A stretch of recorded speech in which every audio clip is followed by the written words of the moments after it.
ओम सहनाववतु सहनौ भुनक्तु सह वीर्यङ्करवावहै तेजस्विनावधीतमस्तु मा विद्विषावहै।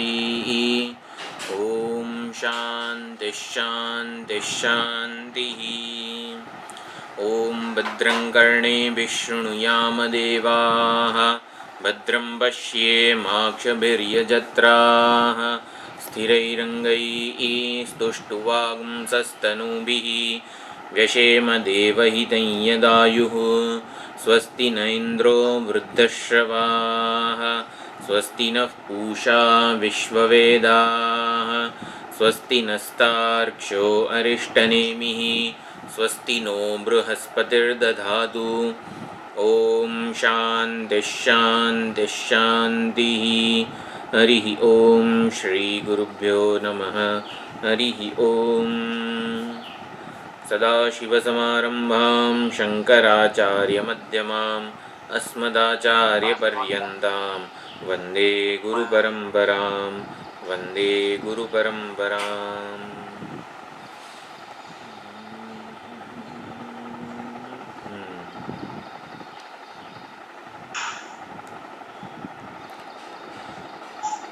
शैब्य सत्यकाम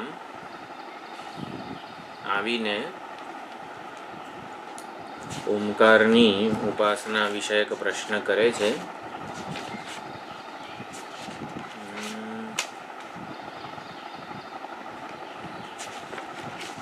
અથ હૈનમ શૈબ્ય સત્યકામઃ પપ્રચ્છ.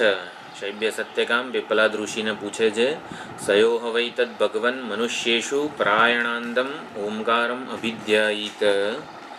કતમમ જે મરણ પર્યંત જ્યાં સુધી પ્રાણ આ શરીરમાં ચાલે છે ત્યાં સુધી પ્રાયણાંતમ ઓમકારમ અભિધ્યાયિત ઓમકારનું અભિધ્યાન કરે છે. અભિધ્યાન શબ્દ શું છે? ઐક્યપૂર્વકનું અભેદપૂર્વકનું ધ્યાન એને અભિધ્યાન કહેવાય છે. અભિધ્યાન કઈ રીતે ઓમકારનું અભિધ્યાન કરે છે એનો વિસ્તૃત વિચાર આપણે ગયા ક્લાસમાં કર્યો હતો. ઓમકાર પર બ્રહ્મ ભાવનાનું સ્થાપન કરે છે અને એના માટે જે શારીરિક માનસિક બૌદ્ધિક ડિસિપ્લિનની જરૂર છે, શિસ્તની, એ અષ્ટાંગ યોગ વગેરે જે પ્રત્યાહાર ધારણા ધ્યાન પ્રત્યાહાર અને ધારણાપૂર્વકનું આ અભિધ્યાન હોય છે ઓમકારનું. ઓમકારમાં બ્રહ્મની ભાવના. ઓમકાર એ પ્રતીક છે આપણા માટે. શિવલિંગ એ પ્રતીક છે. શિવબુદ્ધિ અથવા તો ભગવાન શંકર સાક્ષાત મહાદેવ છે એના માટેનું,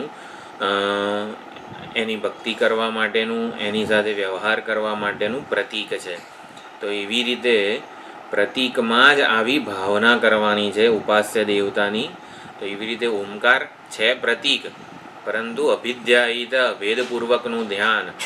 આ ઓમકારને જ અંતિમ સત્ય પરમ સત્ય માનીને ઓમકાર આધારિત શ્રુતિ પ્રમાણથી વિચારણા કરીને, શ્રુતિ પ્રમાણ કહે છે ઓમકારની આ ત્રણ માત્રાઓ જે છે એ અપરબ્રહ્મ વિષયક છે અને ઓમકાર પોતે પરમ બ્રહ્મનો ના જ્ઞાન માટેનું લક્ષ્યાર્થ પણ બને છે.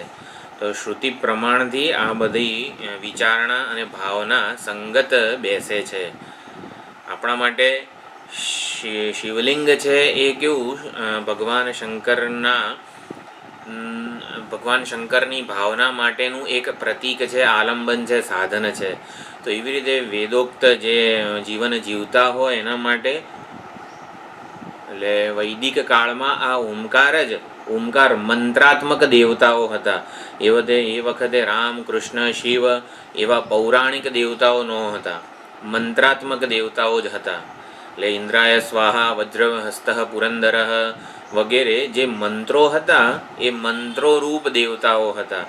અને એટલા માટે એમને મંત્ર સિવાય બીજા કોઈ આલંબનની જરૂર રહેતી નહોતી. વૈદિક જીવન પદ્ધતિમાં મંત્રો જ આલંબન હતા દેવતાઓનું ધ્યાન કરવા માટે. અત્યારે આપણને રામ કૃષ્ણ એની મૂર્તિ પ્રતિમા વગેરેની જરૂર પડે છે, પરંતુ વૈદિક સંસ્કૃતિમાં જે વૈદિક કાળ હતો એ વખતે મંત્રાત્મક જ, એટલે એને ઓમ બોલે અને ભગવાનનું ધ્યાન થઈ જાય. એટલે ઓમકાર અને ભગવાન વચ્ચેનો સંબંધ એના મનમાં સ્પષ્ટ હતો, કારણ કે વેદમાં પ્રમાણ બુદ્ધિ હતી. અત્યારે આપણને વેદમાં પ્રમાણ બુદ્ધિ અને એની સાથે યુક્તિનો ટેકો પણ આપવો પડે છે.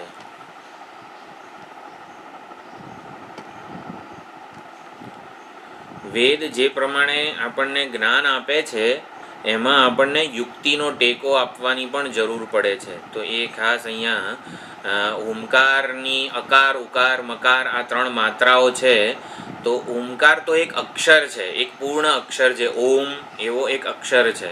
તો એમાં અકાર ઉકાર અને મકાર આવી 3 માત્રાઓ રહેલી છે. એ વેદે કરેલો અધ્યારોપ છે. ઓમકારની ઉપાસના માટે અકાર ઉકાર મકાર ઓમકારમાં રહેલા જે ઓમકારની 3 માત્રાઓ છે એ વેદે કરેલો અધ્યારોપ છે. અને એવી જ રીતે અકાર જે છે વિરાટનું પ્રતીક છે, ઉકાર હિરણ્યગર્ભનું પ્રતીક છે, મકાર અંતર્યામી એવા કારણ શરીર ઉપહિત ચૈતન્ય અંતર્યામી અથવા ઈશ્વરનું પ્રતીક છે. તો આવી રીતે પરબ્રહ્મ જે અંતિમ સત્ય છે એ તો એક જ છે, અદ્વિતીય છે. ચૈતન્ય એક જ છે, પરંતુ ચૈતન્ય નિર્ગુણ નિર્વિશેષ ચૈતન્ય ઉપર વિરાટ હિરણ્યગર્ભ અને ઈશ્વર એવો અધ્યારોપ વેદો વડે થયેલો છે. આપણા વેદ શાસ્ત્રોએ જ અધ્યારોપ કરેલો છે ચૈતન્ય ઉપર. આપણે એવું કહીએ કે હું એટલે સ્થૂળ શરીર અભિમાની, સૂક્ષ્મ શરીર અભિમાની અને કારણ શરીર અભિમાની છું. તો એમાં હું કંઈ 3 થઈ જતો નથી, હું એક જ રહું છું. પરંતુ સ્થૂળ સૂક્ષ્મ અને કારણ શરીર એ તો મારી ઉપાધિ છે. એમ વિરાટ હિરણ્યગર્ભ અને અંતર્યામી ઈશ્વર એ કોઈ 3 જુદા જુદા ચૈતન્ય હોય એવું નથી. ચૈતન્ય એક જ છે. ચૈતન્ય એક જ છે. ઉપાધિ એટલે વિરાટ હિરણ્યગર્ભ અને અંતર્યામી ઈશ્વરમાં ભેદ શું છે? ભેદ ઉપાધિનો છે. ચૈતન્ય એક જ છે. આમ આ બધો વેદોએ અધ્યારોપ કરેલો છે. આ વેદોક્ત ઉપાસના છે ઓમકારની, અને માટે એમાં પ્રમાણ બુદ્ધિપૂર્વક જે અભિધ્યાન કરે છે. એટલે શૈબ્ય સત્યકામ પૂછે છે આવું ઓમકાર ઉપર આવી રીતે પ્રમાણ બુદ્ધિથી વેદો એનું અભિધ્યાન કરે છે, એને કયો લોક પ્રાપ્ત થાય છે? એટલે એને પરમબ્રહ્મની પણ પ્રાપ્તિ થાય છે. પરમબ્રહ્મ સાથે પણ ઐક્ય આ ઉપાસક સાધી શકે છે એવું એ પૂછે છે શૈબ્ય સત્યકામ. અને એના સમાધાનમાં પિપ્પલાદ ઋષિ કહે છે બીજા મંત્રમાં, તસ્મૈ સ હોવાચ. તો જ્યારે આવી રીતે સત્યકામે પૂછ્યું તો પિપ્પલાદ ઋષિ કહે છે, એતદ્વૈ સત્યકામ પરમ ચ અપરમ ચ બ્રહ્મ યદ ઓમકારઃ. 5મા પ્રશ્નનો દ્વિતીય મંત્ર. તો દ્વિતીય મંત્ર આ અભેદ શ્રુતિ છે. શંકરાચાર્યજીના ભાષ્યમાં, બ્રહ્મસૂત્ર ભાષ્યમાં પણ અભેદ શ્રુતિ આવે એટલે ઓમકાર જ પરમબ્રહ્મ છે એ અભેદ શ્રુતિ એવું કહેવાય છે. તો આને અભેદ શ્રુતિ, આ વાક્યને અભેદ શ્રુતિ વાક્ય કહેવામાં આવે છે. ભાષ્યનો પરિચય હોય તો આપણને આ ઓમકારની જ્યારે જ્યારે ચર્ચા થતી હોય ત્યારે ઓમકારથી તો કંઈ પરમબ્રહ્મની પ્રાપ્તિ થતી હશે આમ એવું સંશય આપણામાં જાય. ઓમકાર તો એક શબ્દ છે, વર્ણ છે, એક ધ્વનિ છે, એનાથી કોઈ પરમબ્રહ્મની પ્રાપ્તિ થતી હશે એવો સંશય જાગે ને, તો એનો જવાબ ભાષ્યકાર એવી રીતે આપે છે કે અભેદ શ્રુતિનું બળ છે. અભેદ શ્રુતિના બળે અમે કહીએ છીએ. એટલે શાસ્ત્રો શંકરાચાર્યજી વગેરે જે આપણા આચાર્યો છે એ શું કરે છે?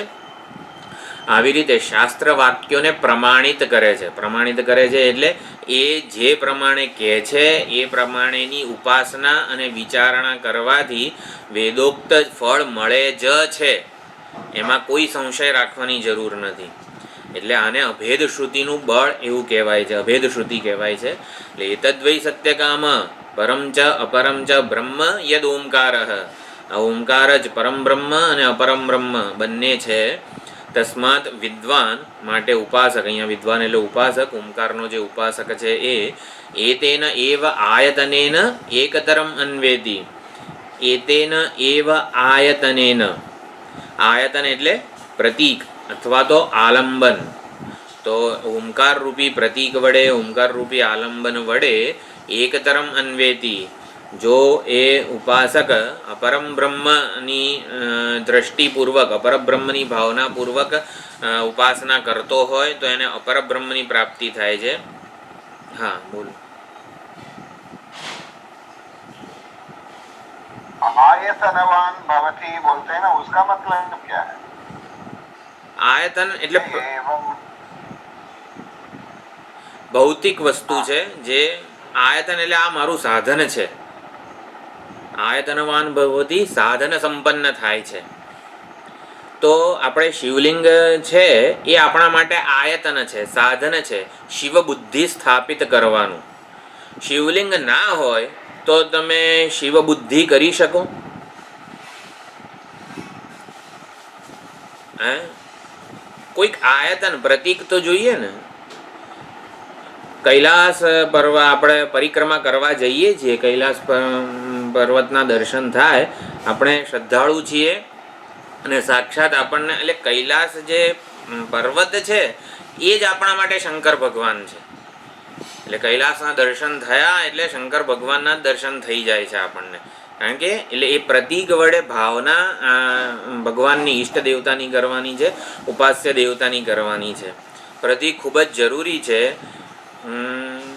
આપણો અમદાવાદમાં જે નારોલ સર્કલ છે, નારોલ સર્કલ છે એની પહેલાં કચરાનો ઢગલો આવે છે. જોયો છે કોઈએ? અમદાવાદનો, આખા અમદાવાદનો કચરો, એ કચરાના આખો મસ્ત પર્વત છે. આખો આમ લાગે કે ચલો દૂરથી કૈલાસ ભગવાનના દર્શન થયા એવું કહી શકીએ આપણે. કચરાનો ઢગલો મસ્ત પર્વત છે, બહુ મોટો પર્વત છે.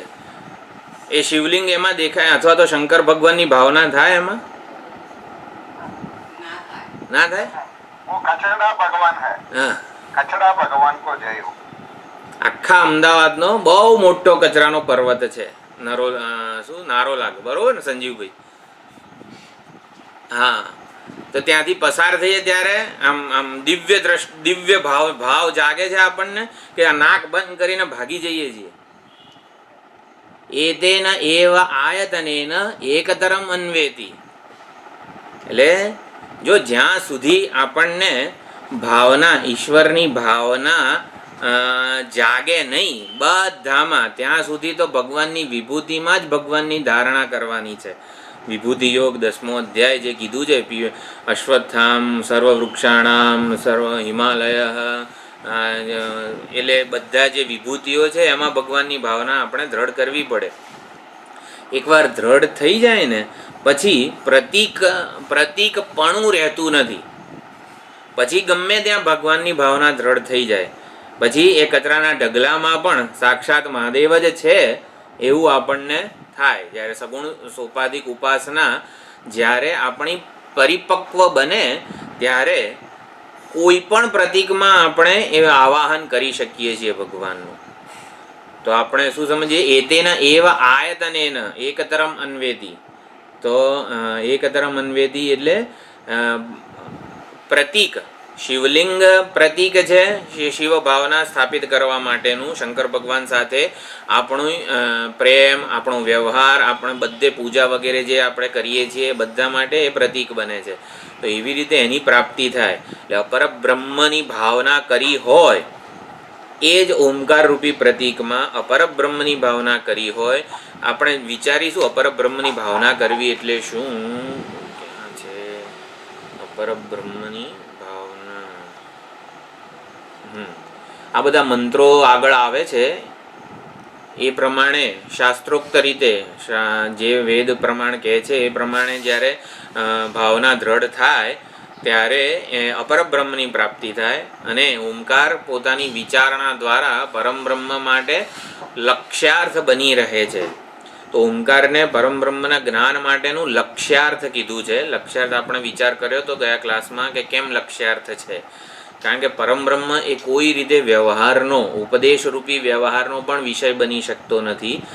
જાતિ ક્રિયા. હા બોલો. नहीं बंद हो गया, नहीं बंद हो गया. अनम्यूट करके बोलो, वापिस म्यूट हो गया है शेखर भाई। सभी बंद करके रखते हैं, they are not showing their face, क्यों ऐसा? वो तो मैं क्या आप रिक्वेस्ट करो सबको। ગયા ક્લાસમાં છે ને હું કાળી ભીત સામે જોઈને બોલતો હતો ને એવું મને લાગતું હતું, કોઈ કાળી ભીત છે મારી સામે અને કાળી ભીત ની સામે મારે ઓમકારની વિચારણા, એ કાળી ભીત મને સમજી રહી છે અને સુંદર પ્રતિભાવ આપી રહી છે એ કાળા રંગની ભીત, અને બહુ સુંદર રીતે ઓમકારની ઉપાસના સમજી રહી છે એવું લાગતું હતું મને. કાળા રંગની કાળી ભમ્મર આમ ભીત હોય એની સામે હું ઓમકારની બધી સુંદર આ વેદોની વિચારણા કરતો હતો, એટલે મને બહુ સરસ લાગતું હતું. એટલે તમે લોકો કંઈક આ બધી વસ્તુઓ કેવી છે કે સામે જોઈને ભણાવવાની છે. એટલે વિડીયો ઓફ, કોઈક વધારે પડતું કોઈક કારણ હોય તો બરાબર છે, પણ બને ત્યાં સુધી હું ચહેરાને જોઉં ને તો અંદરથી કંઈક, કાળી ભીત સામે જોઈને બોલી ના શકાય આ બધી વસ્તુઓ. પહેલી જ વાર કોઈકને રોટલી બનાવતા શીખવાડવું હોય કે કઈ રીતે ગોળ બને અને આ તે બધું, પહેલી જ વાર કોઈ નવી છોકરી હોય રોટલી બનતા શીખવી હોય, હવે એને તમે આવું ઓનલાઈન રોટલી કઈ રીતે બનાવવાના એ તમારી સામે જોતી જ ના હોય તો તમે કઈ રીતે એને સમજાવી શકો કે રોટલી ગોળ કઈ રીતે બને? એટલે અઘરું છે ઘણું. આપ બધા વડીલ છો મારા માટે, અને સુંદર સ્વાધ્યાય ચાલી રહ્યો છે, એનો લાભ મને તો સૌથી વધારે મળે છે, પણ વિડીયો ઓન રાખો તો મને વધારે હું સ્વસ્થ થઈ શકું, હું કાળી ભીતની સામે જોઈને બોલી શકું, તો એટલે મને તો ના ભાવે જનરલી આ બધી વસ્તુઓ. હા હા, મેં કીધું કારણ હોય તો બરોબર જ છે. એટલે તમે લોકો મને સાંભળો છો કે નહીં મને જ ના ખબર પડે. મેં ગયા વખતે ક્લાસમાં પૂછ્યું હતું યમ અને નિયમ 5 પ્રકારના યમ છે કે 6 પ્રકારના યમ છે, તો કોઈએ કંઈ જવાબ જ નહોતો આપ્યો. એટલે હું હા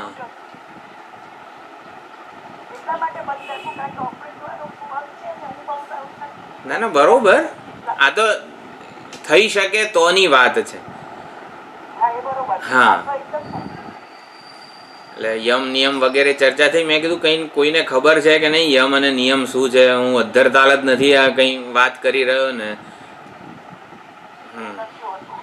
હા હા, સમજી શકાય છે, અમુક વસ્તુઓ તો સમજી શકાય છે, પણ આમ આ સમય પણ 10:30 થી 11:30 એવો છે, ઘરનું પણ કંઈક કામ હોય વગેરે પણ હોઈ શકે છે. કામ લઈને પણ બેસો પણ ચાલો. તો એતેના એવ આયતનેન એકતરમ અન્વેતિ, ઓમકાર પ્રતીક બને છે. ઓમકાર ઉપર જે ભાવના આપણે જો પ્રતીક, શિવલિંગ એક પ્રતીક છે, પછી શિવલિંગ પ્રતીકમાં આપણી ભાવના શું છે એ અગત્યનું છે. ઓમકાર પ્રતીક છે, ઓમકારનું અભિધ્યાન છે ને એ આપણા માટે ખૂબ જ અગત્યનું છે. અભિધ્યાન શબ્દનો અર્થ આપણે ગયા ક્લાસમાં સુંદર રીતે સમજેલા છીએ. તો ઓમકારની બ્રહ્મ ભાવના જે આપણા ભક્તો છે, તો રક્ષાબંધન હોય, આપણે કોઈ રાખડી વગેરે બાંધીએ, ઘણા આપણા ભક્તો સ્વામીજીને પણ રાખડી બાંધે છે, તો એ વખતે શું થાય છે, તો એ જે ભક્તો છે બધા હનુમાન ચાલીસા, રામ રક્ષા સ્તોત્ર, બધા કવચ, એ કવચ બોલતા બોલતા રામ રક્ષા સ્તોત્ર, હનુમાન ચાલીસા, બજરંગ બાણ, સંકટ મોચન, હનુમાનાષ્ટક, આવું બોલતા બોલતા રાખડી પોતે બનાવે છે અને પછી સ્વામીજીને પહેરાવે છે, બાંધે છે. તો આ બધી સુંદર વસ્તુઓ છે, તો પ્રતીક બને છે. જે રાખડી એ તો એક પ્રતીક છે, પણ રાખડી તૈયાર કરતી વખતે જે ભાવના આપણે કરેલી છે એ સૌથી વધારે અગત્યનું છે. શિવલિંગ એક પ્રતીક છે, પરંતુ શિવલિંગ સાથે આપણો જે સંબંધ પ્રસ્થાપિત થાય છે, આપણી જે ભાવના પ્રસ્થાપિત થાય છે, એ સૌથી વધારે અગત્યનું છે. એટલે એ તેના એવા હા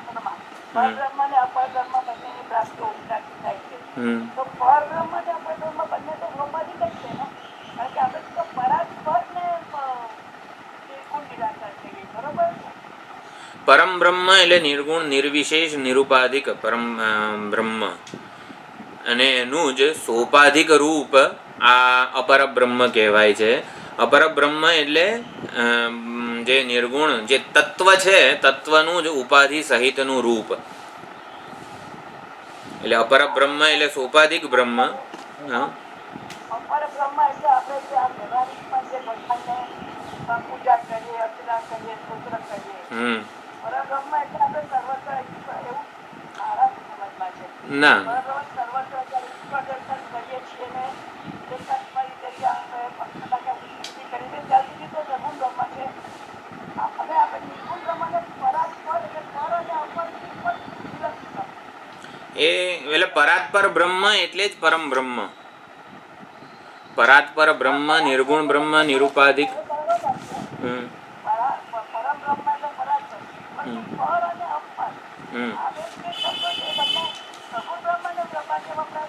ના, અપર બ્રહ્મ એટલે સગુણ બ્રહ્મ, પરબ્રહ્મ એટલે નિર્ગુણ નિરુપાધિક અંતિમ તત્વ જે આત્મ તત્વ છે એ બ્રહ્મ તત્વ છે એ નિર્વિશેષ ચૈતન્ય. હા, એટલે પરાત્પર બ્રહ્મ આપણો 5મો મંત્ર છે ને, એમાં પરાત્પર શબ્દ આવે છે. પરાત્પરમ પુરુષયમ પુરુષમ ઈક્ષતે, એ પ્રમાણે નહીં, પરથી પર ના કહેવાય. જો પર શબ્દનો અર્થ પણ જુદા જુદા સંદર્ભમાં જુદો જુદો થતો હોય છે. જેમ કે અક્ષર શબ્દ જે છે, તો અક્ષર તો આપણે એવું જ થાય ને કે અક્ષર પરમ બ્રહ્મ માટે જ, જે અંતિમ સત્ય છે એના માટે જ વપરાય. પણ અક્ષર બ્રહ્મ પણ પુરુષોત્તમ અથવા તો શું 15મા અધ્યાયમાં અક્ષર એ માયા માટે પણ વપરાયું છે. ન ક્ષરતી ઇતિ અક્ષરઃ, એટલે જેનો કોઈ ક્ષય થતો નથી એવું કારણ એ માયા પણ અક્ષર છે. અને પછી અક્ષરથી પણ પર એવું એક તત્વ છે, યક્ષરાત પરતઃ પરઃ એવું કરીને જે છે એ. હવે અહીંયા સંદર્ભ એવો છે કે પરમ બ્રહ્મ એટલે અંતિમ સત્ય, નિર્ગુણ નિર્વિશેષ નિરુપાધિક આત્મ ચૈતન્ય. એટલે દરેક વખતે સંદર્ભ પ્રમાણે, જેમ કે આત્મા એક શબ્દ છે, એના સંદર્ભ પ્રમાણે અર્થ જુદા જુદા થાય. બ્રહ્મ, હા, ગાર્ગ્ય હિરણ્ય આદિત્ય ઉપાધિમાં રહેલા ચૈતન્યને બ્રહ્મ રૂપે ઉપાસતો હતો. તો બ્રહ્મ રૂપે ઉપાસતો હતો એટલે શું? એને અંતિમ સત્ય માની લીધું હતું, એનાથી વધારે કંઈ છે જ નહીં. એવી રીતે હા, સગુણ બ્રહ્મને જ પરમ બ્રહ્મ માનીને એ ઉપાસતો હતો. એટલે પરમ બ્રહ્મ ઉપાસક જ કહેવાય, પરંતુ એના પરમ બ્રહ્મના એક વેશને એ માનતો હતો અંતિમ વસ્તુ. એટલે વેશ સહિતનું પરમાત્મા એટલે અપર બ્રહ્મ, વેશ વિનાનો પરમાત્મા નિર્વેશ પરમાત્મા એટલે પરમ બ્રહ્મ. આ પ્રમાણે તો એ પરમ બ્રહ્મ છે એ તો વાણીનો વિષય નથી. યતો વાચો નિવર્તન્તે, એને કોઈ ઉપાધિ સાથે કોઈ પ્રકારનો સંબંધ નથી. હવે કોઈ ઉપાધિ સાથે કોઈ જ પ્રકારનો સંબંધ ના હોય એને વાણીથી પણ કઈ રીતે કંઈક કહી શકાય? જાતિ ક્રિયા ગુણ સંબંધ રૂઢિ વગેરેથી પણ એ અતીત છે, એનો કોઈ સંબંધ નથી. એટલે જ્યારે એવું કહીએ છીએ કે ઓમકાર પરમ બ્રહ્મના જ્ઞાનનું પણ પ્રતીક છે, અથવા તો લક્ષ્યાર્થ, ઓમકારની વિચારણામાં ઓમકાર લક્ષ્યાર્થ બને છે પરમ બ્રહ્મના જ્ઞાન માટેનું. તો કોઈ પણ જ્યારે લક્ષ્યાર્થ બને છે, ઓમકાર લક્ષ્યાર્થ છે. આપણા વેદાંત મહાવાક્યો પણ લક્ષિત કરે છે, તત્વમસી વગેરે જે મહાવાક્યો છે એ લક્ષિત કરે છે.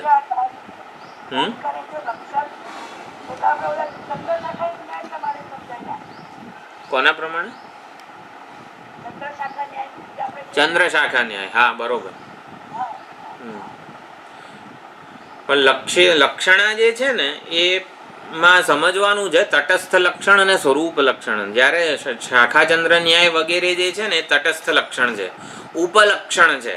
ઉપલક્ષણનો વિચાર કર્યો તો આપણે શેમાં, સુષુપ્તિવાળી જે વિચારણા હતી ને એમાં, કે જગત ઉપલક્ષણ બની રહે છે પરમાત્માના જ્ઞાન માટેનું શાખાચંદ્ર ન્યાય. જો ચતુર્થ પ્રશ્નની જે એસેન્સ જીષ્ટ મોકલેલું એમાં મેં લખેલું છે, જગત ઉપલક્ષણ બને છે પરમાત્માના જ્ઞાન માટેનું, લયના આધાર રૂપ પરમાત્માના જ્ઞાન માટે લક્ષિત કરે છે પરમાત્માને.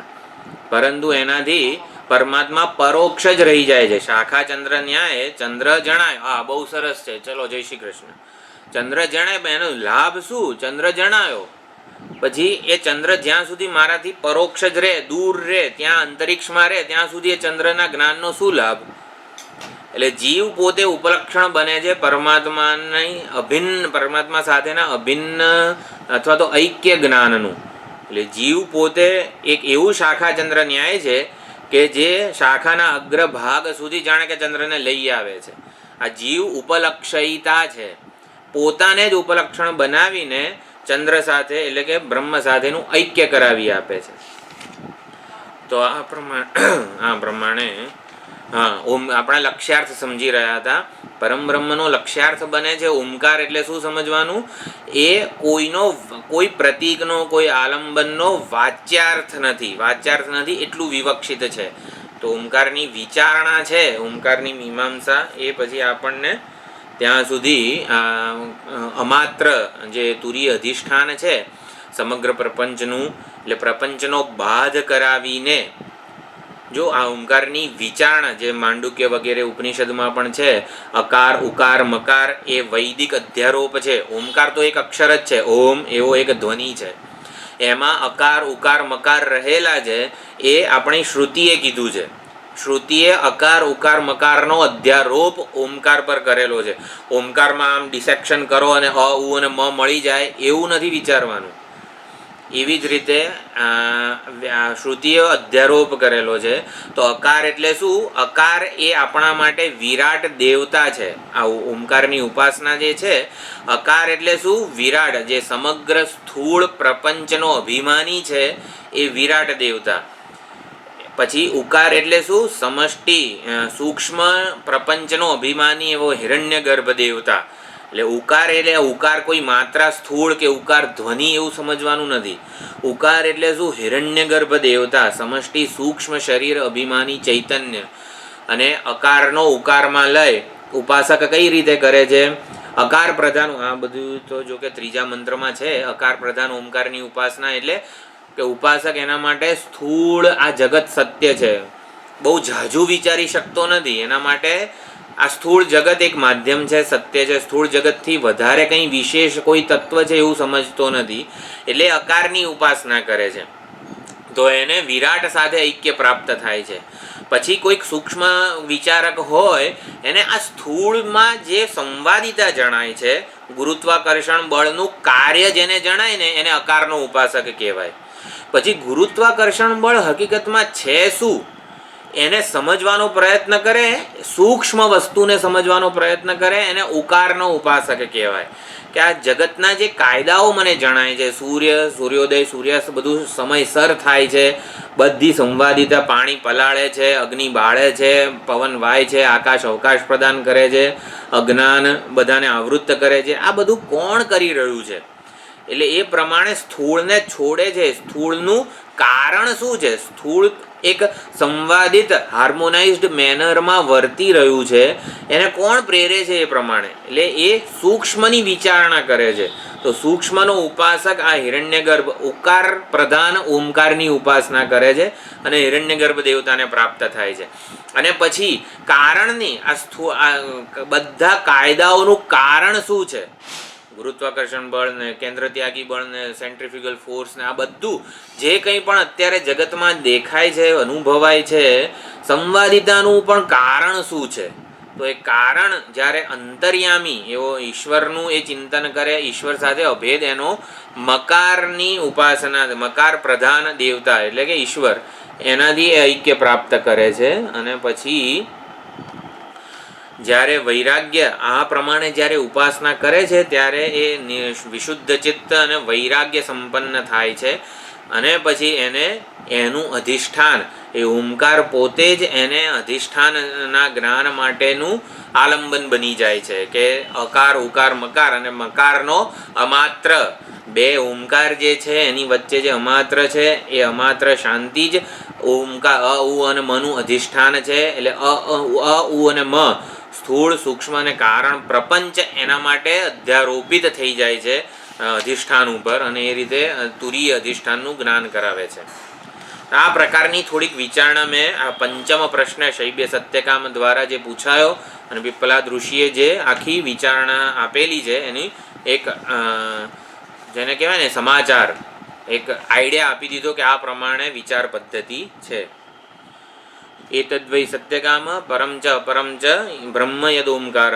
આ ઓમકાર જે છે પર અને અપર, અપર બ્રહ્મ એટલે સોપાધિક બ્રહ્મ અને પરમ બ્રહ્મ એટલે નિરુપાધિક બ્રહ્મ, નિરુપાધિક નિર્વિશેષ બ્રહ્મ તત્વ કે જે ઉપાધિથી અસંસ્પૃષ્ટ છે, અતીત છે. તો વિદ્વાન એતેન એવા આયતનેન એકતરમ અન્વેતિ. એકતરમ એટલે અન્વેતિ એટલે અભેદેન પ્રાપ્નોતિ, એ તાદાત્મ્ય આપન્ન થઈ જાય છે.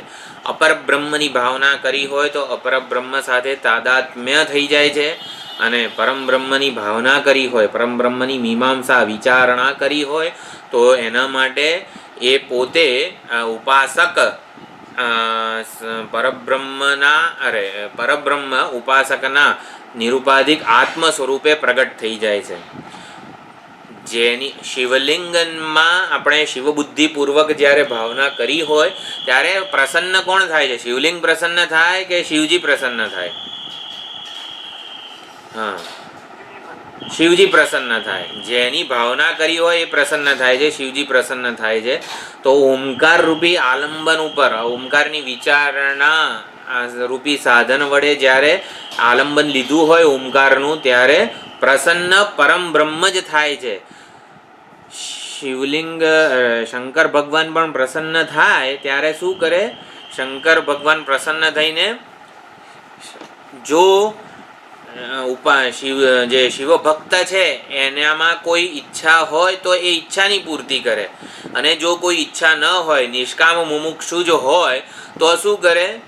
શિવ તત્વ જે શું છે એ ચૈતન્ય શિવ અદ્વૈત શું છે? પ્રપંચોપશમમ શિવમ શાંતમ અદ્વૈતમ ચતુર્થમ મન્યંતે, એના જ્ઞાનની અનુકૂળતા કરી આપે છે.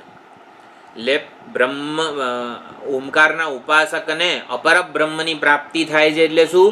ઓમકારનો ઉપાસક શુદ્ધ ચિત્ત તો થાય છે, પરંતુ એનામાં પોતાનું જે દેહાભિમાન અત્યંત શું કહેવાય ક્ષીણ પામ્યું નથી, એટલે પરમાત્માને પણ ઉપાધિ સહિતનો જ ઉપાસે છે.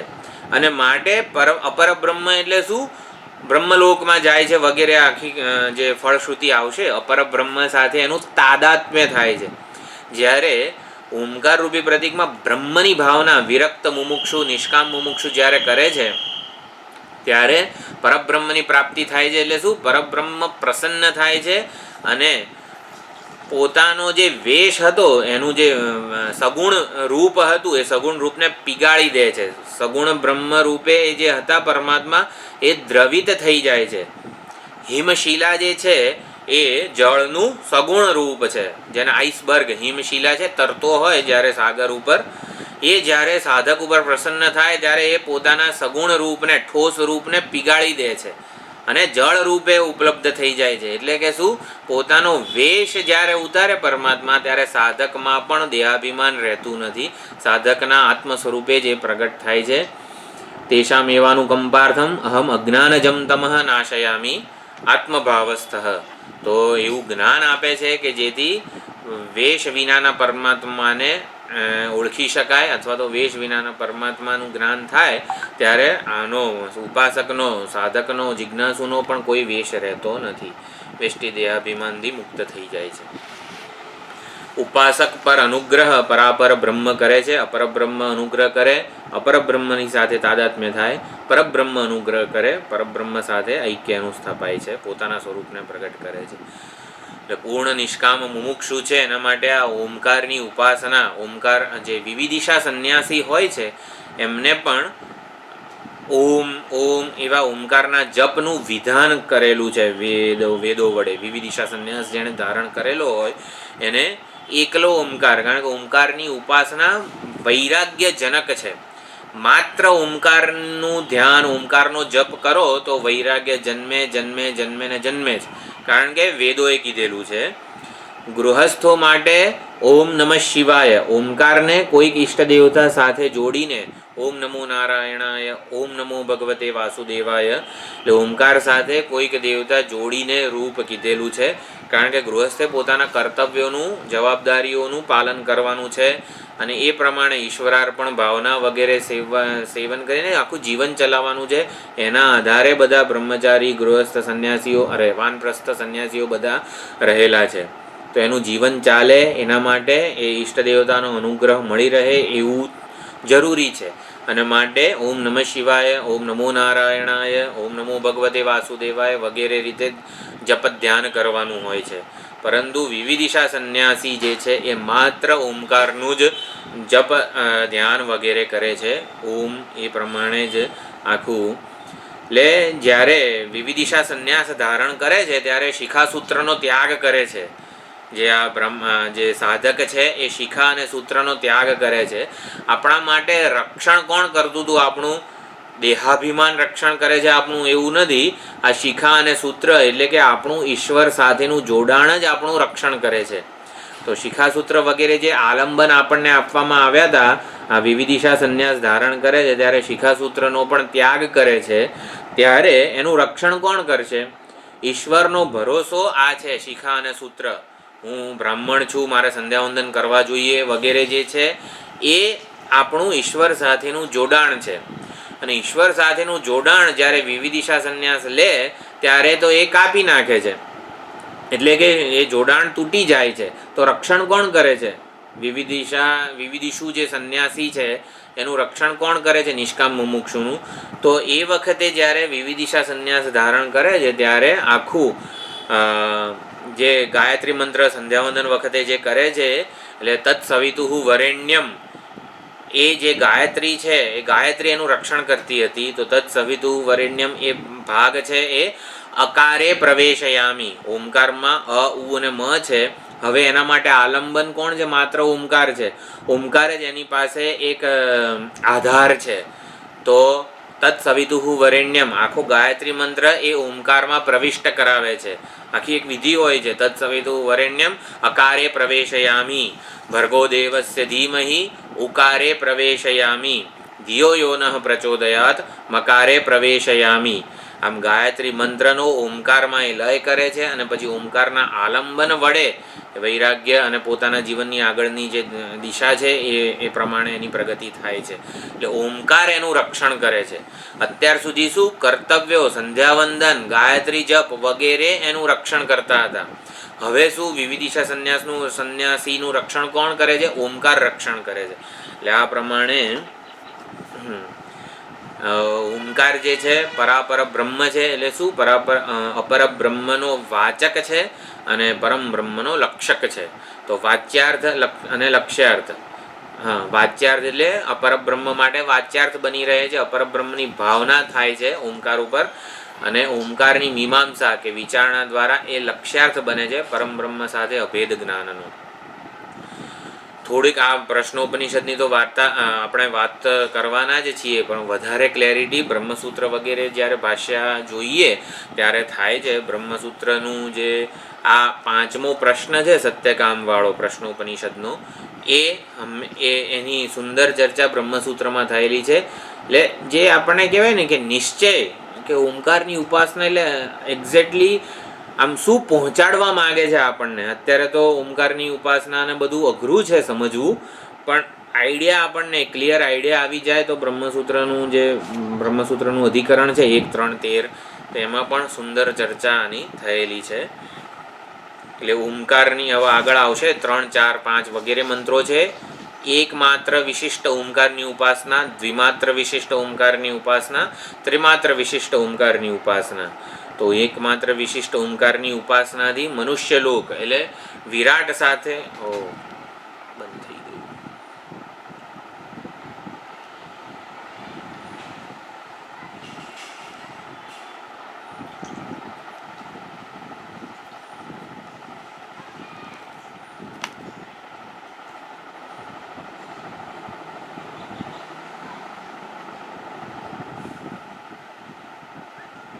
Recording in progress.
એકમાત્ર વિશિષ્ટ ઓમકારની ઉપાસના, અકાર પ્રધાન ઓમકારની ઉપાસનાથી મનુષ્ય લોકની પ્રાપ્તિ થાય.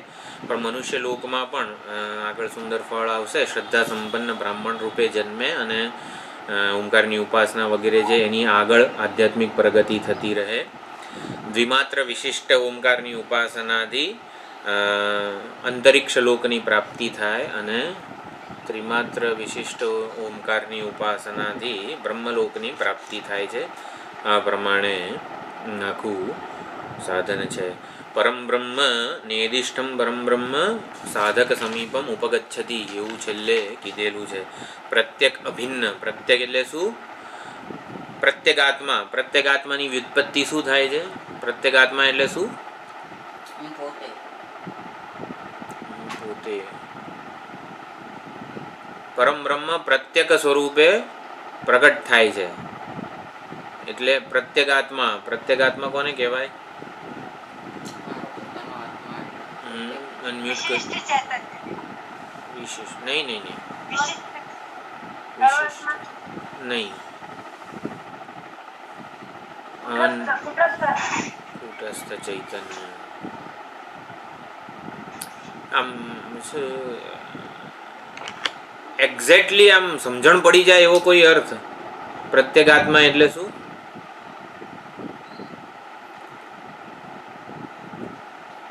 એને પ્રવેશ કર્યો છે આપણે કહીએ છીએ ને, પ્રવેશ કર્યો છે.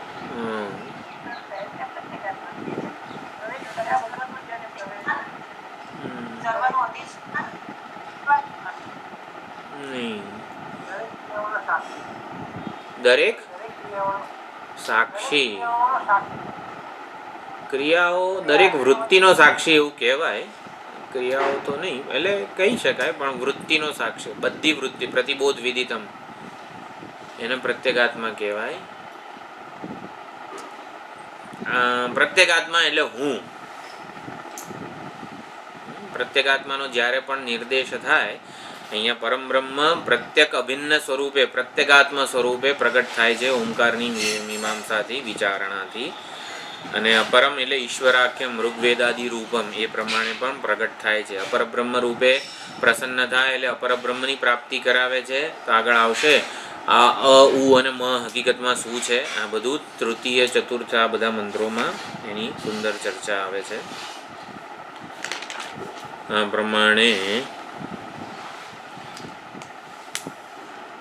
તો પર અને અપર એવા બે બ્રહ્મ નથી.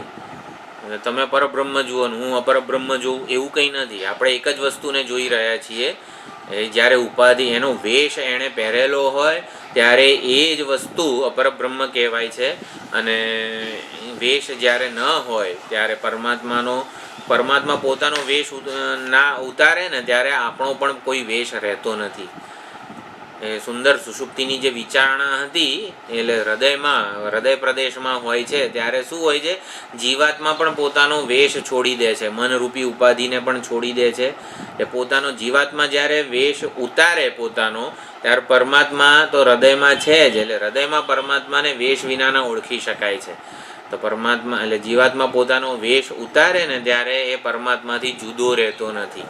આપણે વિચાર કર્યો તો સુષુપ્તિમાં પરમાત્મા સાથે એક થઈ જાય છે એટલે શું, જુદાઈનો ભ્રમ રહેતો નથી. એ ખાસ અહીંયા સમજવાનું છે. તો નિર્દિષ્ટમ બ્રહ્મ અનુગચ્છતિ, તો પર ઓમકારની વિચારણા દ્વારા નિર્દિષ્ટ એટલે ક્યાં નિર્દિષ્ટ શબ્દ આવ્યો છે? ક્યાંય નિર્દિષ્ટ શબ્દ ક્યાંય પરિચિત છે કે એકદમ નવો જ છે? ભાષ્યમાં સૌથી છેલ્લું છે નિર્દિષ્ટ બ્રહ્મ અનુગચ્છતિ. નિર્દિષ્ટ શબ્દ નો હા શિવ મહિમ્નમાં રોજ કરીએ છીએ. નમઃ ક્ષોધિષ્ઠાય નમઃ નિર્દિષ્ઠાય. નિર્દિષ્ટ એટલે સૌથી નજીક જે છે પ્રત્યેગાત્મ સ્વરૂપ. પ્રત્યેગાત્મા આપણને સૌથી નજીક છે. સાક્ષી ચૈતન્ય કહેવાય, કુટસ્થ ચૈતન્ય કહેવાય. એ આપણાથી સૌથી નજીક છે. તો એ નિર્દિષ્ટ સ્વરૂપે અનુગચ્છતિ પ્રાપ્નોતિ, એ પ્રગટ થાય છે, પ્રસન્ન થાય છે.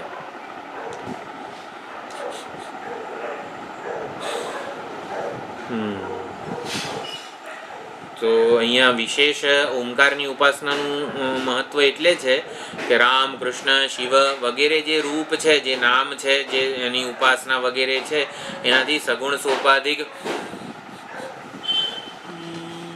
પરમાત્મા જ પ્રગટ થાય.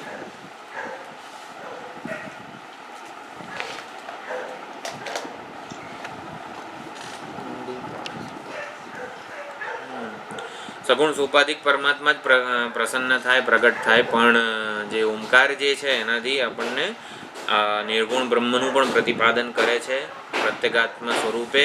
એ તટસ્થ નિરૂપણ નથી કોઈક, જેનાથી ઉપાસ્ય જે પરમ બ્રહ્મ છે એ જુદું જ રહે, તટસ્થ રહે, પરોક્ષ રહે એવું નથી. આત્મ સ્વરૂપે, નિર્દિષ્ટ સ્વરૂપે પ્રગટ થાય છે. તો જેમ પ્રથમ મંત્રમાં અભિધ્યાયિત, અભિધ્યાન એ ખૂબ જ અગત્યનો શબ્દ હતો, એમ અહીંયા દ્વિતીય મંત્રમાં એકતરમ અન્વેતી, અન્વેતી એટલે મર્જર, રિયલ મર્જર. ઉપાસના એ બનવાની પ્રક્રિયા છે જેમાં તાદાત્મ્ય સિદ્ધ થાય છે. એટલે અપરબ્રહ્મ જ્યારે પ્રસન્ન થાય ત્યારે અપરબ્રહ્મ સાથે ઉપાસકનું તાદાત્મ્ય સિદ્ધ થઈ જાય છે. ઉપાસક એ બની જાય છે. એનું આ વ્યષ્ટિ દેહાભિમાન રહેતું નથી. અને જે અકાર પ્રધાન, ઉકાર પ્રધાન કે મકાર પ્રધાન જે છે દેવ ચૈતન્ય છે એની સાથે એનું તાદાત્મ્ય સિદ્ધ થઈ જાય છે. અને જ્યારે ઓમકારની વિચારણા કરે ત્યારે કર્મમુક્તિથી બ્રહ્મલોકમાં જઈને પછી પરમ બ્રહ્મની પણ પ્રાપ્તિ થાય છે, એનું પણ જ્ઞાન થાય છે. તો હવે તૃતીય મંત્ર, તૃતીય, ચતુર્થ આ બધા એકમાત્ર, દ્વિમાત્ર, વિશિષ્ટ ઓમકારની વાત કરે છે. તૃતીય મંત્ર હું બોલું છું. સ યદી એકમાત્રમ અભિધ્યાયિત સહ તેનૈવ સંવેદિતઃ તૂર્ણમ એવ જગત્યામ અભિસંપદ્યતે તમ રુચઃ મનુષ્યલોકમ ઉપનયન્તે સ તત્ર તપસા બ્રહ્મચર્યેણ શ્રદ્ધયા સંપન્નઃ મહિમાનમ અનુભવતી. એટલે સહ યદી, આ ઉપાસક જો એકમાત્ર વિશિષ્ટ ઓમકારનું ધ્યાન કરે, અકાર પ્રધાન ઓમકારનું ધ્યાન કરે, અકાર પ્રધાન ઓમકારની ઉપાસના કરે, તો ઓમકારમાં અકારનું જ્યારે પ્રાધાન્ય હોય, એટલે પ્રતીકમાં, ઓમકાર તો પ્રતીક છે, આલંબન છે, તો અકાર એ શું છે ઉપાસક માટે? આ સમગ્ર સ્થૂળ પ્રપંચ અભિમાની ચૈતન્ય એવું વિરાટ છે.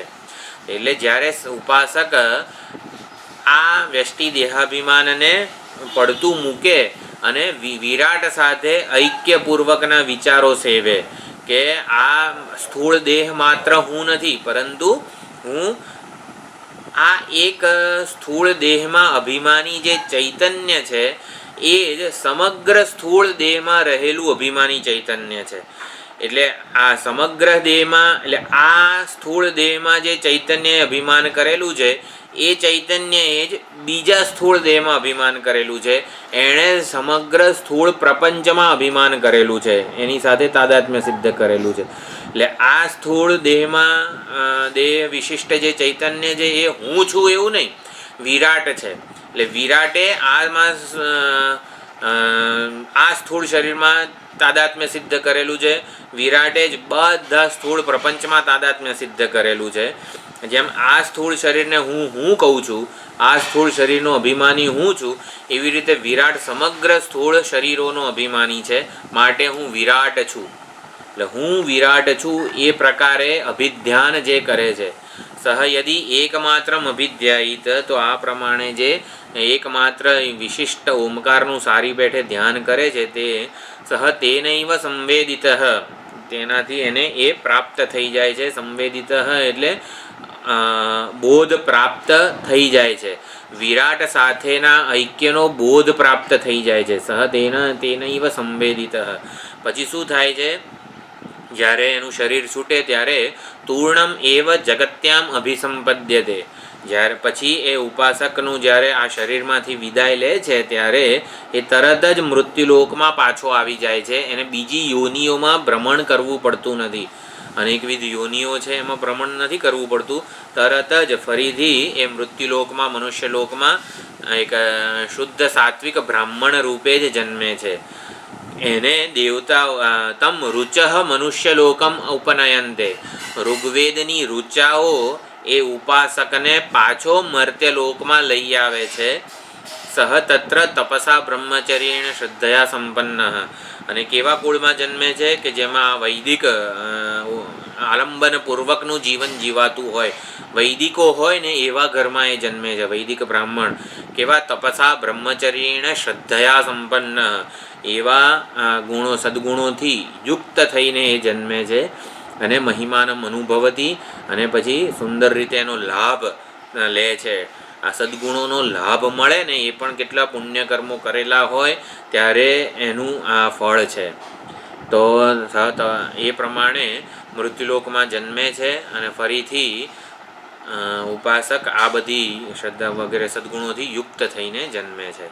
તો આ પ્રમાણે અહીંયા છે ને એકમાત્ર વિશિષ્ટ ઓમકારના ધ્યાનનું ફળ, અકાર વિશિષ્ટ ઓમકારનું ઉપાસનાનું ફળ કીધેલું છે. એટલે અહીંયા હકીકતમાં તો ચોથો મંત્ર પછી પાંચમો જે મંત્ર છે ત્રિમાત્ર વિશિષ્ટ, એટલે ઓમકારની ઉપાસના જ વેદો વડે વિહિત છે.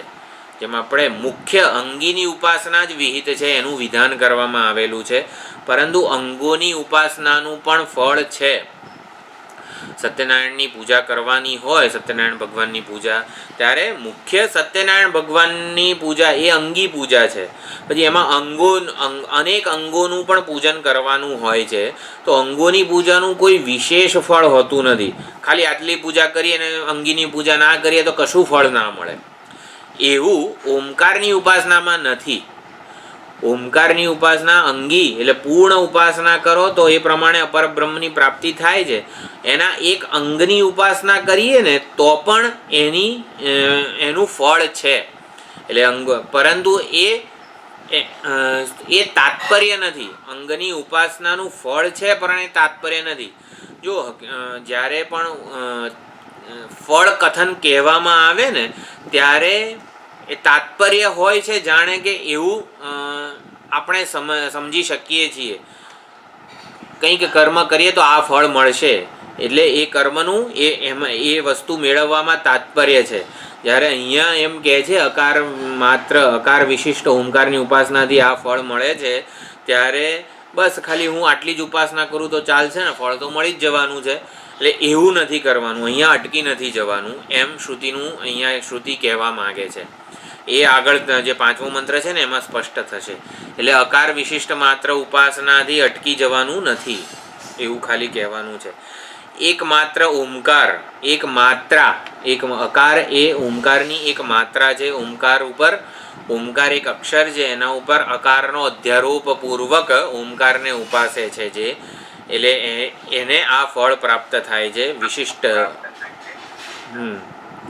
એકમાત્ર વિશિષ્ટ ઓમકારનું સર્વદા ચિંતન કરે તો એને ધ્યાન વડે અકાર ક્યાંથી અવાજ આવી છે?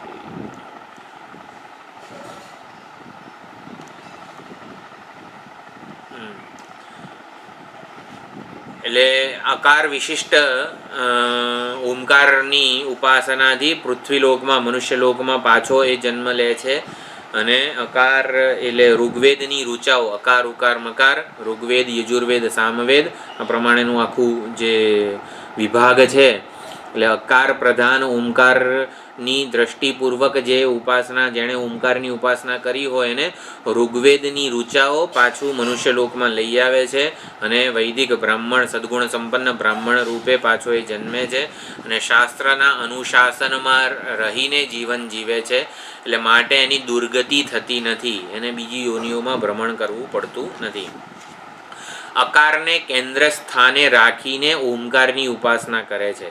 એટલે સ્થૂળ પ્રપંચમાં એની સત્ય બુદ્ધિ છે. આ સ્થૂળ પ્રપંચ જે છે, સમગ્ર જગત સત્ય છે, એવી એને આ ઉપાસક ત્યાં સુધી પહોંચી શક્યો છે કે આ સ્થૂળ શરીર જ સત્ય છે એવું નહીં. આ સમગ્ર સ્થૂળ જગત, આ સ્થૂળ શરીરનું કારણ શું છે? આ સમગ્ર સ્થૂળ પ્રપંચ કે સમષ્ટિનો આ વ્યષ્ટિ ઉપર અનુગ્રહ છે. એટલે સમષ્ટિ સ્થૂળ પ્રપંચ સુધી એની દ્રષ્ટિ પહોંચી શકે છે. માટે સમષ્ટિ સ્થૂળ પ્રપંચ અભિમાની જે વિરાટ છે એ વિરાટ સાથે આ ઉપાસકનું ઐક્ય સ્થપાય છે. એટલે સમગ્ર દૃશ્યમાન સ્થૂળ જગતને જે સત્ય માને છે અને માટે આ શરીરમાં એ વિરાટની ભાવના પૂર્વક જીવન જીવે છે. કે હું વિરાટ છું. જેમ વિરાટ જ આ શરીરમાં અભિમાની છે, એમ સમગ્ર શરીરોમાં અભિમાની છે, સમગ્ર પ્રપંચનો અભિમાની છે. એમ હું વિરાટ છું, એમ વિરાટ સાથે ઐક્યની ભાવનાપૂર્વક એ ઓમકારની ઉપાસના કરે છે. એટલે ઋગ્વેદની ઋચાઓ એને કે એ ઉપાસકનું જે સૂક્ષ્મ શરીર હોય છે એનું કેરિયર બની જાય છે અને પાછો એ મૃત્યુલોકમાં જન્મે છે. તો પૃથ્વી અકારઃ ઋગ્વેદ, આ પ્રમાણે નૃસિંહ ઉત્તર તાપની ઉપનિષદ છે એમાં પણ કીધેલું છે. તો ઓમકારની ઉપાસનાની જે અમુક યુક્તિઓ છે, યુક્તિઓનું પંચદશીમાં વિદ્યારણ્ય સ્વામીએ ખૂબ જ વિસ્તૃત વર્ણન કરેલું છે. એટલે ધ્યાનદીપ કે કોઈ કયા પ્રકરણમાં, એટલે એમાં વિસ્તૃત વર્ણન કરેલું છે. આપણે આમ ઓમકાર ને અકાર પ્રધાનથી વૈરાટનું ઐક્ય સ્થપાઈ જાય ને આ બધી વસ્તુઓ કદાચ થોડીક પહેલી જ વાર સાંભળીએ ને તો કદાચ ન પણ સમજણ પડે, અમુક યુક્તિઓનો ટેકો જોઈએ. પરંતુ અહીંયા છે ને આ શ્રુતિ પ્રમાણ છે, એટલે એ પ્રમાણે શ્રૌત પ્રધાન વિચારણા ચાલી રહી છે. આપણને યુક્તિનો ટેકો જોઈતો હોય તો આપણા આચાર્યોએ પૂરતી યુક્તિઓ આપી છે. બ્રહ્મસૂત્ર ભાષ્ય જે છે એનો પણ વિચાર કરીએ તો આપણને પૂરતી યુક્તિઓ મળી રહે. એટલે ઉપાસના અકાર પ્રધાન ઓમકારની ઉપાસનાથી આ ઉપાસક વિરાટ ઉપર ધ્યાન કેન્દ્રિત કરે છે, વિરાટનું ધ્યાન કરે છે. વિરાટમાં અંતિમ સત્ય એવી બુદ્ધિ સેવે છે કે આ સમગ્ર જગતનું સત્ય શું છે તો કે વિરાટ. આ સ્થૂળ જગતનો જે અભિમાની છે ને એ વિરાટ ચૈતન્ય સાથે એનું ઐક્ય સ્થપાય છે. અને એ પ્રમાણે ઉપાસક ઉપાસ્ય દેવતા બની રહે છે. અહીંયા બનવાની પ્રક્રિયા છે, તાદાત્મ્યની પ્રક્રિયા છે. એટલે જેમ રામમય, કૃષ્ણમય, શિવમય બની જઈએ, દેહાદી સંઘાત તો હોય એના રૂપે જ હોય, પરંતુ આપણું મન જે છે એ આવી રીતે કૃષ્ણમય, શિવમય બની જાય. તો એવી રીતે વિરાટમય આ ઉપાસક બની જાય છે. એના માટે વિરાટ દેવતા સાક્ષાત હું રૂપે જ એને અનુભવાય છે. ઉપાસનામાં સમાધિ અથવા તો તાદાત્મ્ય એ અંતિમ ફળ છે. જ્ઞાનમાં જાણવું, સમજ, શાસ્ત્ર પ્રમાણ આપણી પાસે હોય ને એને અંતિમ ફળ કીધું છે. ઉપાસનામાં સમાધિ અથવા તો તાદાત્મ્ય અંતિમ ફળ છે, જ્યારે જ્ઞાનમાં, વેદાંતમાં પ્રમાણ, આપણી જે શાસ્ત્રોક્ત સમજ જે ક્લેરિટી છે એ અંતિમ ફળ છે. એ સમજવાનું છે ખાસ. એટલે શ્રદ્ધયા, બ્રહ્મચર્યેણ અને તપસા, એટલે આ બધા સદ્ગુણોનું કવચ હોય છે ઉપાસક પાસે. માટે એ સાંસારિક ગતિઓથી વિચલિત થતો નથી. કોઈ મેન્ટલ એફ્લિક્શન્સ જેને કહેવાય છે, શ્રદ્ધા, બ્રહ્મચર્ય, તપ વગેરેનું બળ હોય તો સાંસારિક જે બધું કામ, ક્રોધ, રાગ, દ્વેષ વગેરે જે છે ને એની કોઈ અસર થતી નથી. તો આ પ્રમાણે એ કવચ હોય છે આ ઉપાસક પાસે. આ અકાર પ્રધાન ઓમકારની એકમાત્ર વિશિષ્ટ ઓમકારની ઉપાસના કીધી. અહીંયા એકમાત્રમ અભિધ્યાયિત, એટલે એકમાત્ર કીધું છે. પછી ચોથો મંત્ર છે એ જોઈ લઈએ. અથ યદિ દ્વિમાત્રેણ મનસી સંપદ્યતે સહ અંતરિક્ષમ યજુભિ ઉન્નીયતે સોમલોકમ સહ સોમલોકે વિભૂતિમ અનુભૂય પુનરાવર્તન્તે. અહીંયા અંગના ફળની ઉપાસના કીધી છે, એટલે એ પ્રમાણે એનું પુનરાવર્તન થાય છે. અંગી જે મુખ્ય છે ઓમકાર, આખું સમસ્ત ઉપાસના જ્યારે ઓમકારની કરીએ ત્યારે પુનરાવર્તન પણ થતું નથી. એ પ્રમાણે આખી વિચાર બ્રહ્મલોકમાં પહોંચીને ક્રમ મુક્તિ મેળવે છે. પણ અહીંયા અથ યદિ દ્વિમાત્ર વિશિષ્ટ, અકાર અને ઉકાર વિશિષ્ટ, દ્વિમાત્રેણ, એટલે અકાર અને ઉકાર વિશિષ્ટ એટલે શું? અકારનો ઉકારમાં લય કરીને, વિરાટનો હિરણ્યગર્ભમાં લય કરીને, અથવા તો ઉકાર પ્રધાન ઉપાસના છે. એટલે હિરણ્ય સૂક્ષ્મ, આ સ્થૂળ જગત તો બરોબર છે, પણ સ્થૂળ જગતના બધા કાયદાઓ છે એ હકીકતમાં, એટલે પ્રિન્સિપલ્સ અથવા તો સ્થૂળ જગત જેને લીધે સંવાદિતામાં જણાય છે, એ તત્વને પ્રિન્સિપલને અહીંયા એની ઉપાસના કરે છે કે જેના લીધે સ્થૂળ જગત સંવાદિતામાં જણાય છે. એ કાયદાઓ અથવા તો એ પ્રમાણે એની પ્રેરણા કરનાર જે છે એને એની ઉપાસના કરે છે. તો ઉકાર પ્રધાન ઉપાસના છે. સૂક્ષ્મ અથવા તો હિરણ્યગર્ભની અહીંયા ઉપાસના છે કે અકારનો ઉકારમાં લય કરીને, વિરાટનો હિરણ્યગર્ભમાં લય કરીને. જો લય કરવો એટલે શું? એમાં તાદાત્મ્ય સિદ્ધ થવું. હિરણ્યગર્ભમાં સૂક્ષ્મમાં તાદાત્મ્ય સિદ્ધ થાય ને ત્યારે સ્થૂળનો સૂક્ષ્મમાં લય થઈ જાય. આમ વિરાટનો લય કરીએ એટલે આમ જગતને આમ બધું ગોળ બોળ કરીને એવું નથી સમજવાનું. વિરાટનો લય કરે છે હિરણ્યગર્ભમાં એટલે હિરણ્યગર્ભ સાથે તાદાત્મ્ય થાય. આપણે આ સ્થૂળ શરીરનો લય કરી નાખીએ છીએ એટલે શું? આમ કોથળામાં પેક કરીને મૂકી દઈએ છીએ. સ્થૂળ શરીરનો લય કરીએ છીએ સૂક્ષ્મમાં એટલે શું કરીએ છીએ? એની સાથે તાકાત નથી. મારે સ્થૂળ શરીરનો લય કરવો છે તો શું કરવાનું? સુષુપ્તિમાં હા, સૂક્ષ્મ શરીરનું ચિંતન કરવાનું. હા, ના ના, અત્યારે જ મારે સ્થૂળ શરીરનો લય કરવો છે. સ્થૂળ શરીરનું તાકાતમાં તોડવાનું. ના ના ના, નિર્વિચાર સ્થિતિ આપણું લક્ષ્ય નથી. નિર્વિચાર સ્થિતિ જરા પણ વેદાંતને માન્ય નથી.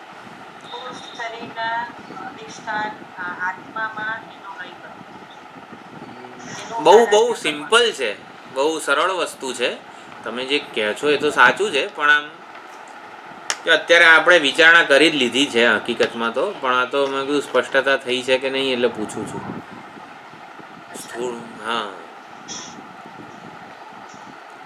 સ્થૂળ શરીરનો લય કરવો હોય, સૂક્ષ્મમાં તાદાત્મ્ય કરીએ ને એટલે સ્થૂળ શરીરનો લય થઈ ગયો કહેવાય. અત્યારે મનોમય, આપણો અન્નમય સાથે તાદાત્મ્ય ક્યારે તૂટે? પ્રાણમય કે મનોમય સાથે તાદાત્મ્ય થાય ને ત્યારે અન્નમય છે જ નહીં, અન્નમયનો લય થઈ ગયો કહેવાય આપણા માટે. કે જેમાં તાદાત્મ્ય હોય ને એ જ આપણા માટે હોય, જેમાં તાદાત્મ્ય નથી હોતું ને એ આપણા માટે એનો લય થઈ ગયો કહેવાય. એટલે દ્વિમાત્રેણ મનસી સંપદ્યતે એવું કીધું છે મંત્રમાં. મનસી સંપદ્યતે મનરૂપ દેવતાને અથવા તો હિરણ્યગર્ભને સૂક્ષ્મને પ્રાપ્ત થાય છે. આપણે શું સમજ્યા? અકારનો ઉકારમાં લય કરવો એટલે અકાર સાથે તાદાત્મ્ય ન હોય. તો અકાર એટલે શું? આપણા માટે વિરાટ દેવતા એ અકાર હતો, અકારનો અભિમાની. અકાર માત્ર વિશિષ્ટ ઓમકારની ઉપાસના. એટલે જો આ માંડુક્યમાં પણ જ્યારે ચર્ચા હતી બધી અકાર ઉકાર મકારની 3 પાદની, ત્યારે શું હતું? ઓમકારની 3 માત્રાઓ અકાર ઉકાર મકાર એટલે શું? સ્થૂળ જગત, સૂક્ષ્મ જગત અને કારણ જગત, શરીર અને પ્રપંચ, ત્રણેય સ્તરે વ્યષ્ટિ અને સમષ્ટિ એમ સમજવાનું હતું. તો ત્યારે શું હતું?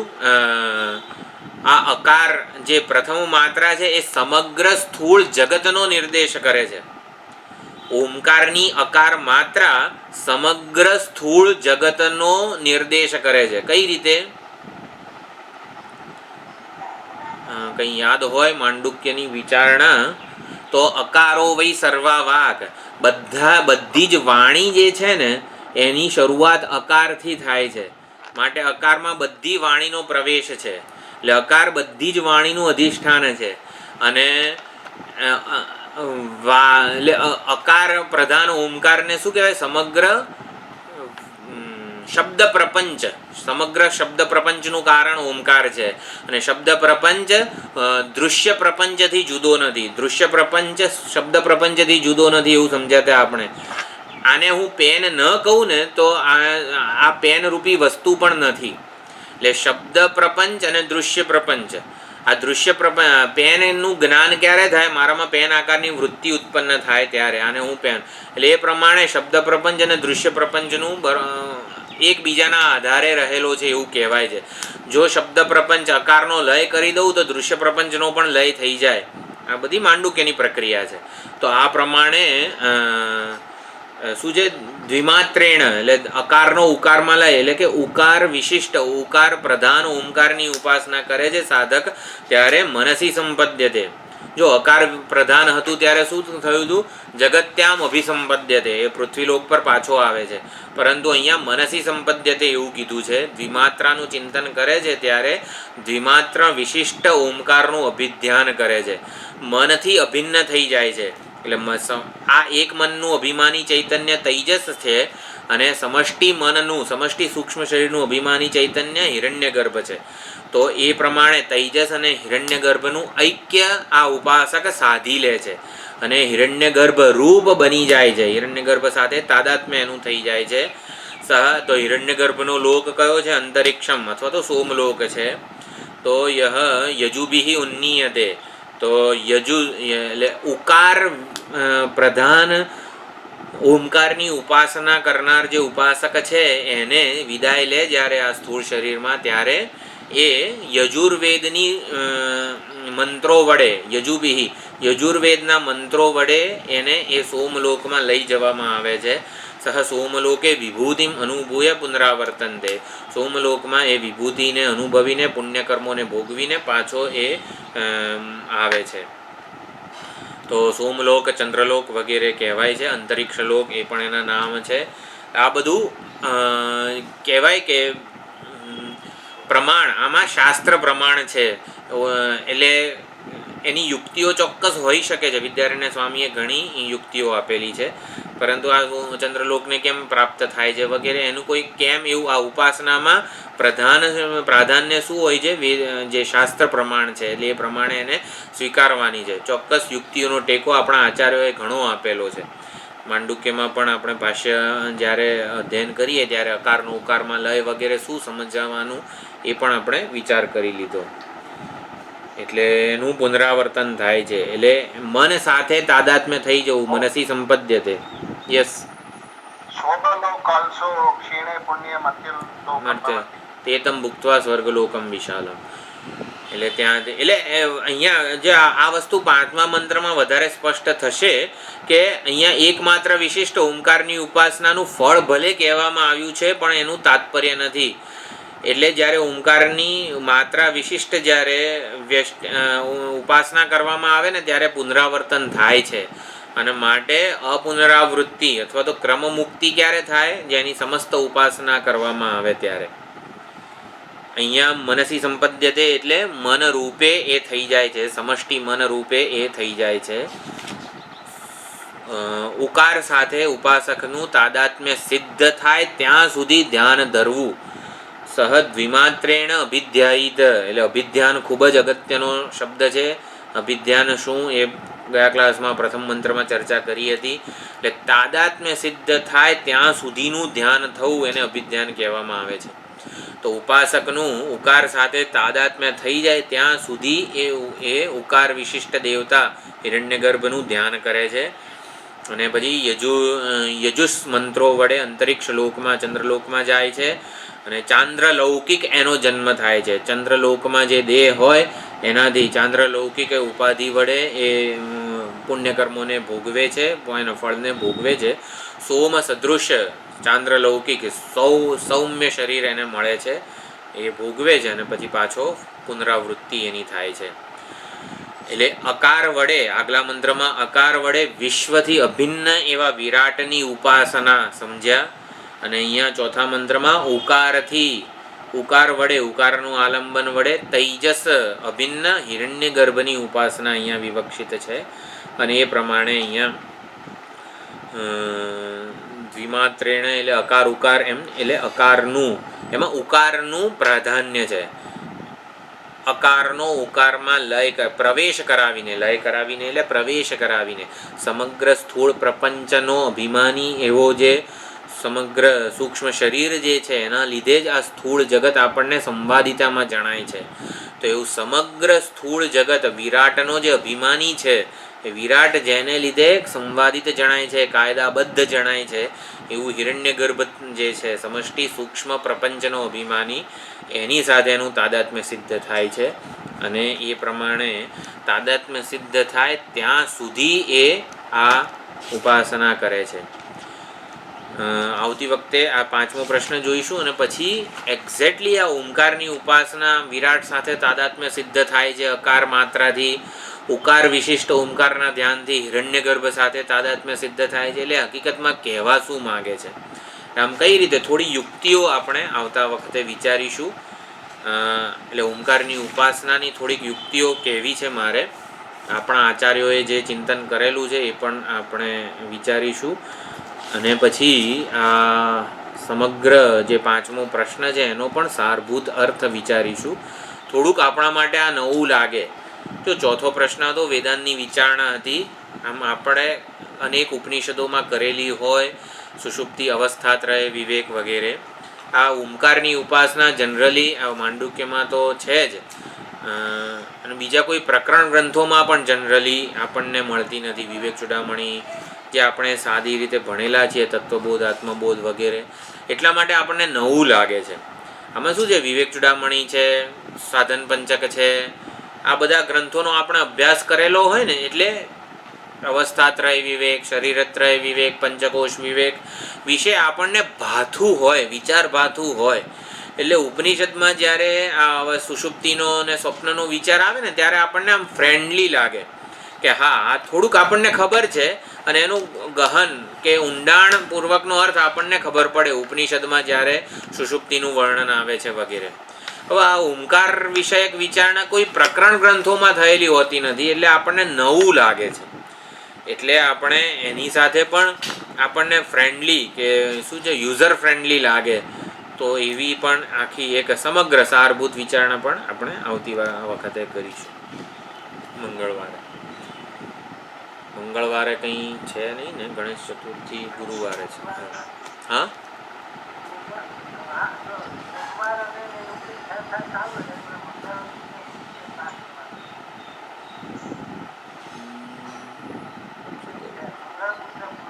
હા, હા. ગુરુવારે તો ગણેશ ચતુર્થી જ છે ને કદાચ. આવવાના છે. ના, બુધવારે ગણેશ ચતુર્થી.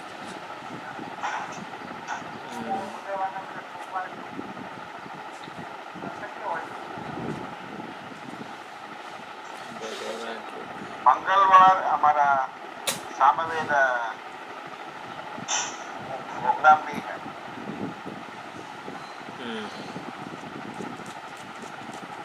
સોમવારે ફાવે એવું છે બધાને? हाँ वांधो नहीं.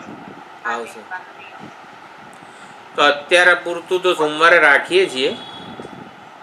Only for this week. Only for this week. હા, હા બરાબર છે. Only for this week. 29મી સોમવાર છે, બરોબર? ઓકે, હાજી. ઓમ પૂર્ણમદઃ પૂર્ણમિદં પૂર્ણાત પૂર્ણમુદચ્યતે પૂર્ણસ્ય પૂર્ણમાદાય પૂર્ણમેવાવશિષ્યતે. ઓમ શાંતિ શાંતિ શાંતિ. હરિ ઓમ. શ્રી ગુરુભ્યો નમઃ. હરિ ઓમ.